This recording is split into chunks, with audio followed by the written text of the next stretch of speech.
La dernière partie de ce cours, pas forcément la plus simple. Dans cette vidéo, je vais vous expliquer la méthode divisée pour régner sur la rotation d'image. Je vais vous expliquer le grand principe. Je vais vous présenter les exercices que vous allez devoir faire. Et puis, voilà, vous retrouverez dans les corrections des exercices, des vidéos sur chacun des exercices. Donc là, l'idée dans cette vidéo, c'est que je vous donne les grands principes de l'algo divisé pour régner, enfin l'algo de rotation d'image avec la méthode divisée pour régner. Donc, diviser, en fait, l'idée ça va être de diviser chaque image en 4. Et récursivement, chaque carré obtenu va être divisé encore en 4, etc. jusqu'à obtenir un carré de taille de 2. Donc on a 4 pixels à faire tourner finalement. Voilà, donc voilà, c'est le premier point. Donc on va diviser en gros jusqu'à obtenir un carré de taille, enfin une image de taille 2. Donc là, dans la fonction récursive, vous avez déjà pas la condition d'arrêt, enfin c'est un peu ça, mais quand on arrive à une image de taille de 2, il faut qu'on sache faire, quoi.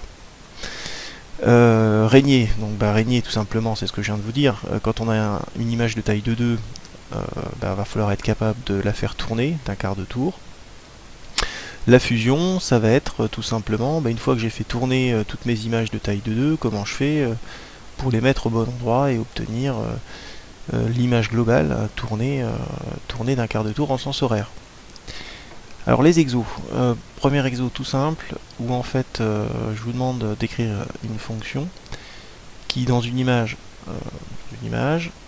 échange 2 pixels, les pixels alors les couleurs des pixels de coordonnées x1, y1, x2, y2. Donc il faut que ça échange. Ensuite dans l'exo 9, autre fonction, donc dans une image, je vais demander d'écrire une fonction qui permet d'échanger 2 carrés de taille n dans une image.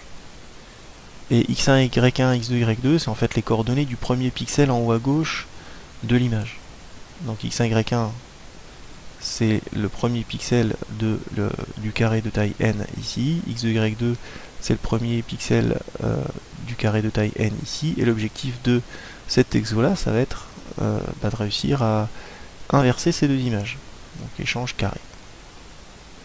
Et je vous demande d'utiliser échange pixel de façon à peu près évidente. Ça devrait pas vous poser de problème tout ça. Un exercice 10, alors là c'est vraiment une aide pour la réalisation de l'algorithme avec de la rotation avec divisé pour régner. Donc là j'ai une image que j'ai découpée en 4 carrés. Je vous donne une fonction, échange carré A, carré B. Vous devez écrire la procédure de manière à déplacer cette image là de la manière suivante. Donc j'ai mon image AB CD, il faut qu'à la fin j'ai AB DC comme ça. Donc il faut identifier comment j'utilise cette fonction là appliquée à ce carré là, ce découpage de carré, pour obtenir à la fin ce truc là.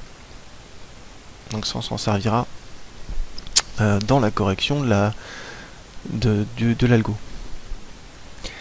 Un dernier exo d'aide, là je vous donne donc une image, pareil, j'ai découpé en 4 carrés, je vous donne les coordonnées du premier pixel, je vous donne la taille, je vous dis que la taille elle est paire puisqu'elle s'écrit 2m, et j'aimerais bien que dans cet exo vous arriviez à m'écrire les coordonnées du premier pixel de carré 2 en fonction de x, y, m ou n.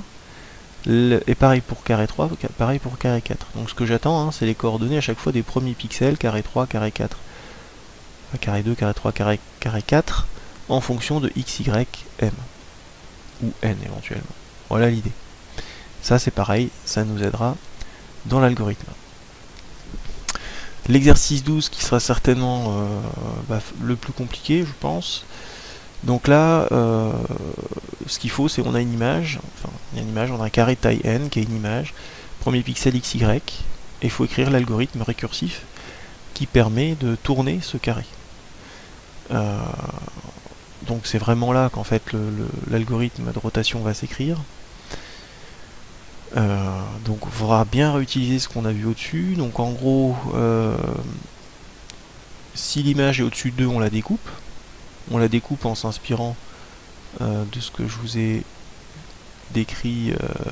Il faut faire un découpage comme ça en fait.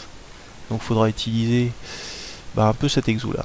Ouais. Il faut le découper avec les coordonnées que je vous ai fait trouver sur l'exo 11. Et puis faudra, une fois que chacun de ces carrés là aura tourné, hein, récursivement, il faudra les échanger.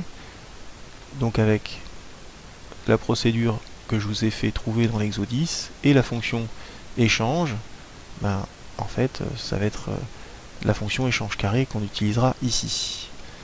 Voilà l'idée. Allez, bon courage pour tout ça, et il y aura donc des vidéos dans chacun des exos pour vous expliquer la correction.